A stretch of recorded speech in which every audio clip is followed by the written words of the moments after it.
Select a device from the Device dropdown. If your device supports this option, you will see the list of inputs below. If not, you will get the following message. For more information about input configuration and compatible devices, please contact your sales associate or technical support. Based on your device, the available inputs will show below. Each input color shown in the input control panel will match the wire color on the device. The labels can be edited to reflect what the input is. For example, input 1 could be a light bar on a police car or a boom lift on a tow truck. By default, Rule 1 will be set up with the red and blue colors and with a default animation. To create a rule, click the plus icon.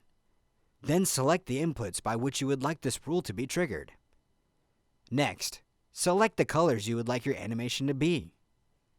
Next, you will see the option to select your vapor color. This color will be used for the live vapor feature. Then, select an alert animation by clicking within the animation column of the rule and selecting an option from the animations window. When you are finished with your rule, click Save. Keep in mind that a specific combination of inputs can only be used for one rule. For example, if you have a rule with input 1 and input 3 as your trigger, you cannot create another rule with input 1 and input 3 together. However, you can create two separate rules that have input 1 or input 3 separately to trigger an animation. Based on the amount of inputs your device has, you will be able to create up to 15 rules.